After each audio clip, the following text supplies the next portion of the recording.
semuanya, halo Bu Ajeng dan halo teman-teman. Saya Maurif Batia dari kelas 12.1 nomor urut 23. Saya hari ini di sini saya akan menjelaskan tentang apa itu evolusi dan juga teori asal-usul kehidupan agar kita dapat mengungkapkan mitos bahwa kita itu berasal dari satu nenek moyang yang sama atau bahkan kita itu berevolusi dari kera. Teman-teman, sebelum kita lebih dalam membahas tentang evolusi dan teori asal-usul kehidupan, kita harus mengetahui definisi evolusi. Jadi evolusi adalah proses perubahan pada makhluk hidup yang berlangsung sedikit demi sedikit dan memerlukan waktu yang cukup lama. Lalu bagaimana awal mula terciptanya makhluk hidup dan kehidupan di bumi? Ada beberapa teori yang mengusulkan asal-usul kehidupan, di antaranya teori abiogenesis, biogenesis, kosmozoa, naturalis, dan juga evolusi kimia. Mari kita bahas satu persatu. Yang pertama ini ada teori abiogenesis. Teori ini menyatakan bahwa makhluk hidup tercipta secara spontan dari benda tidak hidup atau sering disebut sebagai generatio spontane. Ada beberapa tokoh yang mengusungkan tentang teori abiogenesis. Yang pertama ini ada Aristoteles, Van Helmont, Anthony van Leeuwenhoek, dan juga John Needham. Jadi Anthony van Leeuwenhoek ini menemukan mikroskop biologi sederhana untuk mengamati air rendaman jerami, dan ternyata setelah diamati lagi, ternyata di dalam air rendaman jerami ini ada mikroorganisme. Kemudian John Needham ini beliau melakukan eksperimen menggunakan air kaldu. Jadi kesimpulan dari teori abiogenesis ini bahwa makhluk hidup tercipta dari benda tidak hidup. Contoh sederhananya adalah belatung terbentuk dari daging yang busuk. Namun ada yang tidak sependapat dari teori abiogenesis, maka muncullah teori biogenesis. Teori biogenesis ini menyatakan bahwa makhluk hidup tercipta bukan dari benda mati, melainkan dari makhluk hidup sebelumnya melalui proses reproduksi. Ada beberapa tokoh yang mengusungkan teori biogenesis ini. Yang pertama ada Francesco Redi, Lazarus Spallanzani, dan juga Louis Pasteur. Eksperimen ini dilakukan oleh Francesco Redi. Beliau ini melakukan eksperimen dengan menggunakan daging mentah yang dimasukkan ke dalam wadah. Yang pertama wadah tertutup, ditutupi oleh kasa dan tertutup rapat. Jadi wadah yang terbuka di dalam daging mentahnya ini dihinggapi oleh mikroorganisme atau terdapat mikroorganisme. Mikroorganisme ini berupa belatung. Belatung ini berasal dari telur lalat yang hinggap di daging mentah. Kemudian di wadah yang tertutup kasa. Di tertutup kasa ini dagingnya tidak ada belatung, melainkan belatungnya ini, mikroorganismenya ini hinggap di kasa karena lalat tidak bisa masuk ke dalam daging, ke dalam daging yang ditutupi oleh kasa. Kemudian yang terakhir ada wadah yang tertutup rapat. Yang tertutup rapat ini tidak terdapat mikroorganisme sama sekali karena lalat tidak bisa masuk. Jadi Francesco Redi ini membuktikan bahwa kehidupan yang lebih tinggi tidak muncul secara selanjutnya. Ada eksperimen dari Lazarus Spallanzani. Lazarus Spallanzani ini mengulangi eksperimennya John Needham. Beliau bereksperimen menggunakan air kaldu yang dididihkan. Tetapi Lazarus Spallanzani ini menggunakan dua wadah. Yang pertama wadah terbuka dan tertutup. Kemudian pada wadah yang terbuka ini airnya keruh dan berbau busuk. Ternyata keruhnya itu terdapat organisme dari luar yang masuk ke dalam wadah. Kemudian sementara itu di wadah yang terbuka itu tidak ada organisme dan tidak berbau busuk. Tetapi eksperimen ini ditolak oleh Lazarus Spallanzani karena mikroorganisme atau organisme tidak akan hidup karena tidak ada oksigen. Selanjutnya ada percobaan dari Louis Pasteur. Louis Pasteur ini beliau menggunakan labu yang ditambahkan pipa leher angsa.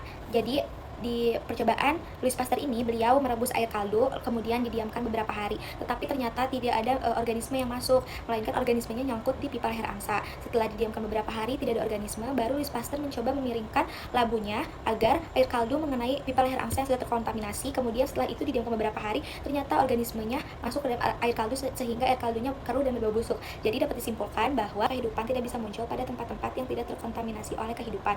Dari sinilah muncul teori omne vivum ex vivo, bahasa Latin dari semua kehidupan berasal dari kehidupan lain. Selanjutnya ada teori Lamarck dan juga teori Darwin. Nah, Lamarck ini beliau berpendapat bahwa jerapah memiliki leher panjang karena nenek moyang mereka secara perlahan mengembangkan leher panjang dengan cara menjangkau daun-daun yang lebih tinggi. Ciri ini kemudian diwariskan ke generasi berikutnya. Jadi pada saat itu Lamarck itu berpendapat bahwa jerapah yang berleher panjang berasal dari jerapah yang berleher pendek, karena pada saat itu jerapah ingin menjangkau daun-daun yang panjang sehingga jerapah meregangkan lehernya sehingga menjadi panjang. Faktor utama yang menjadi teori Lamarck ini yang pertama pengaruh lingkungan atau adaptasi lingkungan dapat mempengaruhi perubahan pada makhluk hidup. Selanjutnya ada pengaruh penggunaan dan tidak digunakan. Organ tubuh yang digunakan secara aktif akan berkembang sementara yang tidak aktif akan menyusut atau bahkan punah. Selanjutnya ada teori menurut Darwin. Darwin ini beliau menjelaskan bahwa spesies burung fish di Kepulauan Galapagos memiliki paruh yang berbeda-beda tergantung pada sumber makanan yang tersedia. Burung dengan paruh yang lebih sesuai dengan sumber makanan yang ada lebih mungkin bertahan hidup dan berkembang biak. Jadi faktor utama yang mendukung teori Darwin ini yang pertama ada variasi dalam spesies. Setiap individu dalam spesies memiliki perbedaan yang membuat mereka lebih atau kurang cocok dengan lingkungan mereka. Dan yang kedua ada seleksi alam. Individu dengan sifat yang lebih menguntungkan akan lebih mungkin bertahan hidup, dapat dan berkembang biak dengan baik, sedangkan yang kurang cocok mereka akan punah. Selanjutnya kita masuk ke dalam mekanisme evolusi. Mekanisme evolusi yang pertama ada mutasi. Mutasi dalam evolusi adalah perubahan materi genetik yang diwariskan kepada keturunannya. Mutasi ini dapat terjadi pada tingkat gen atau kromosom. Mutasi memiliki peran penting dalam evolusi karena dapat menciptakan variasi genetik baru. Variasi ini memungkinkan organisme untuk beradaptasi dengan perubahan lingkungan. Selanjutnya ada seleksi alam. Seleksi alam merupakan proses bertahap di mana alam menyeleksi bentuk-bentuk yang cocok untuk bertahan hidup dan bereproduksi sesuai dengan kondisi lingkungan yang ada. Dan mekanisme evolusi yang ketiga ketiga ada rekombinasi gen.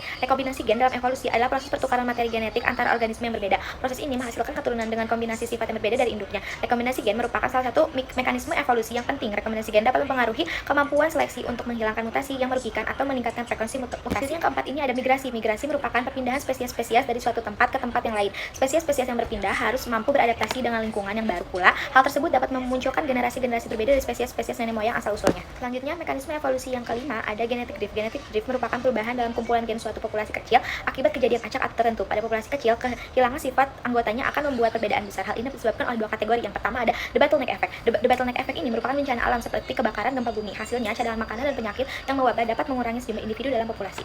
Yang kedua ada founder effect. Founder effect adalah fenomena evolusi yang terjadi ketika sekelompok kecil individu dari populasi membentuk populasi baru sehingga variasi genetik dalam populasi baru menjadi lebih terbatas. Hal ini dapat menyebabkan beberapa sifat genetik menjadi lebih dominan hanya karena kebetulan dan ukuran kelompok yang kecil. Selanjutnya kita masuk ke dalam bukti-bukti evolusi. Bukti-bukti evolusi yang pertama ada homologi dan analogi. Homologi adalah kesamaan struktur, proporsi, nilai atau tujuan antara berbagai organisme yang berasal dari nenek moyang yang sama, sedangkan analogi ditemukan pada organisme yang tidak sama dengan nenek moyang. Selanjutnya ada embriologi perbandingan, seperti gambar ini. Gambar ini memperlihatkan tahap perbandingan embriologi dari beberapa hewan vertebrata seperti ikan, salamander, kura-kura, ayam, kelinci, dan juga manusia. Perbandingan embriologi tersebut merupakan salah satu petunjuk terjadinya evolusi. Pada gambar ini terlihat jelas bahwa individu-individu tersebut memiliki kesamaan perkembangan zigot sampai tahap awal embrio. Selanjutnya, masing-masing individu ini berkembang menjadi bentuk yang sangat berbeda. Pada tahap perkembangan embrio tingkat lanjut, semakin banyak kesamaan pada tahap perkembangan embrio makhluk hidup, maka kemungkinan besar kekerabatan dekat bahkan mungkin memiliki nenek moyang yang sama. Bukti evolusi yang selanjutnya ada variasi individu. Pada burung finch di Kepulauan Galapagos, Charles Darwin menggunakan fenomena ini sebagai salah satu bukti untuk mengembangkan teori evolusinya. Setiap spesies burung finch di pulau tersebut memiliki bentuk paruh yang berbeda yang disesuaikan dengan jenis makanan yang mereka konsumsi. Oke, selanjutnya bukti evolusi yang selanjutnya ada penemuan fosil. Penemuan fosil dari gambar tersebut menggambarkan evolusi kuda dari fosil paling awal hingga bentuk modern. Evolusi kuda dari bentuk purba hingga modern menunjukkan bukti nyata bagaimana spesies darat berubah seiring waktu melalui fosil yang ditemukan di berbagai lapisan bumi. Setiap fosil yang ditemukan di dalam tanah, berapa kedalamannya juga menunjukkan berapa usia hewan purba tersebut dari fosil tersebut. Dapat dianalisis bagaimana bentuk hewan tersebut saat masih hidup. Fosil digunakan sebagai petunjuk evolusi karena fosil merupakan sisa-sisa hewan dan tumbuhan yang telah membeku yang berbeda pada lapisan yang berada pada lapisan bumi. Lapisan-lapisan bumi menunjukkan tingkat usia bumi sehingga dapat dijadikan petunjuk adanya hewan atau tumbuhan pada masa-masa tertentu. Selanjutnya, pada bukti evolusi terakhir adalah petunjuk organ tubuh sisa. Tulang ekor merupakan organ sisa pada manusia. Tulang ekor yang telah tereduksi atau mengecil yang disebabkan oleh evolusi karena kemampuan berbahasa dan berkomunikasi manusia seiring berjalannya waktu semakin bagus, maka organ tubuh tulang ekor akan tereduksi atau bahkan punah karena sudah tidak digunakan dengan baik. Materi evolusi yang bisa saya sampaikan. Terima kasih kepada Bu Ajeng dan teman-teman atas perhatiannya. Wassalamualaikum warahmatullahi wabarakatuh.